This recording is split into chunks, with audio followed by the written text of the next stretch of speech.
ప్రభావతికి ఊహించని షాక్ ఇచ్చిన రోహిణి. అసలు రోహిణి ప్రభావతికి ఎటువంటి షాక్ ఇవ్వబోతుందనేది ఈ వీడియోలో తెలుసుకుందాం. ఊరి నుంచి సుశీల రావడంతో ప్రభావతిని చూసి సుశీల ఇలా అడుగుతూ ఉంటుంది.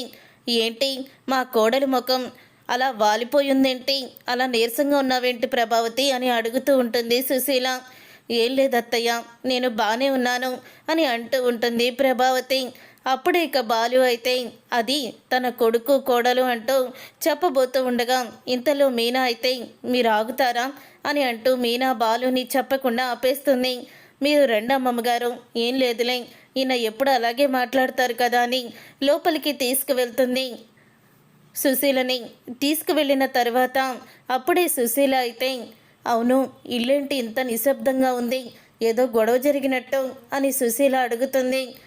నువ్వు అసలు సూపర్ షీలా డార్లింగ్, బాలు అంటాడు. ఏంట్రా నువ్వు ఏం మాట్లాడుతున్నావు, నాకు అర్థం కావడం లేదని సుశీల చెప్తుంది.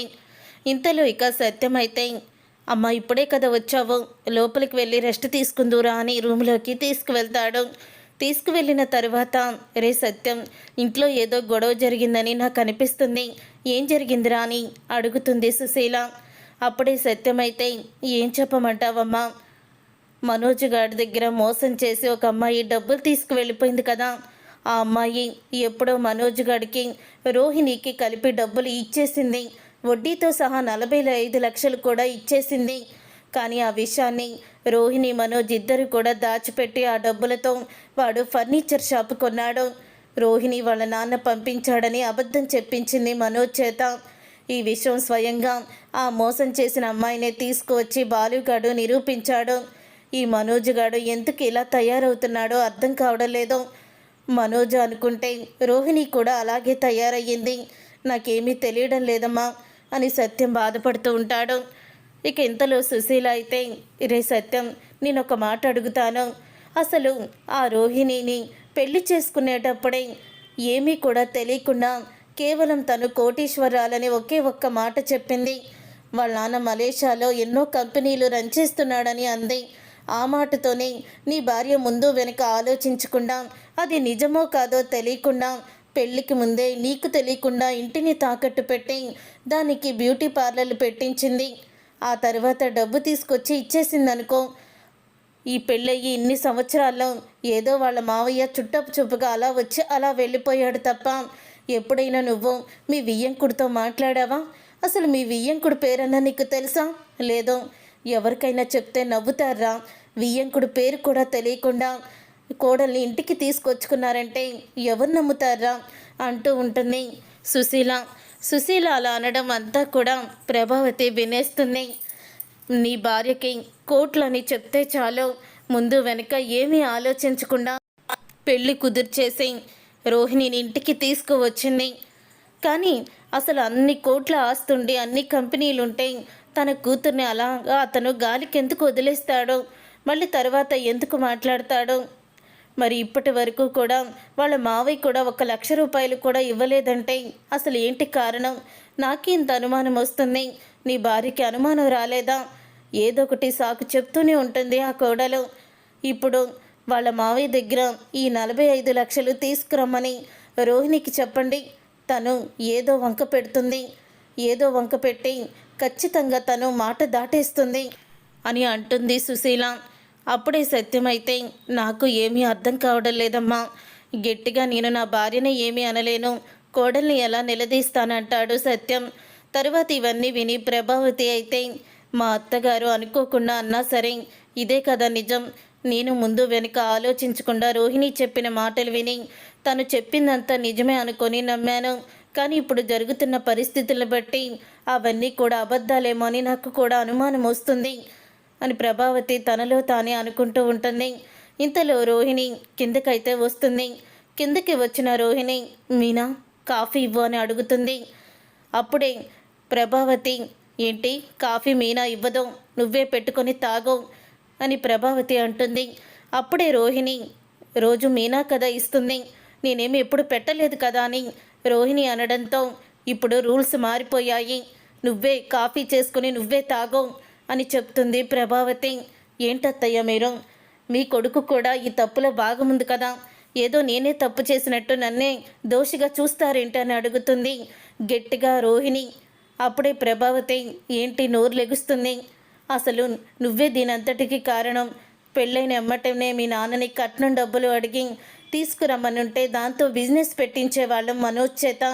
కానీ నువ్వు మీ నాన్న కనీసం ఫోటో చూపించలేదు, పేరు చెప్పలేదు, ఫోన్లో కూడా మీ నాన్నని మా చేత మాట్లాడిపించలేదు. ఎప్పుడు ఫోన్ నెంబర్ అడిగినా, ఎప్పుడు మీ నాన్నతో మాట్లాడుతానన్నా మా నాన్న ఆ షిప్ మీద ఉంటాడు, ఈ షిప్ మీద ఉంటాడు అని అంటావు తప్ప ఎప్పుడు కూడా మీ నాన్న ఫోటోని కూడా చూపించవు కదా. నీతో ఫోన్లో మాట్లాడేవాడు, కనీసం నీకు ఫోటో కూడా పంపించడా అని అడుగుతుంది ప్రభావతి. ఇక ప్రభావతి మాటలకి అప్పుడే రోహిణి షాక్ అవుతాం. అంటే నేను కోటీశ్వరాల్ని కాదేమో అని మీ అనుమానమా అని అడుగుతుంది రోహిణి. అవును, అనుమానమే. చూడు, నీకు నేను సరిగ్గా వారం రోజులు టైం ఇస్తున్నాను.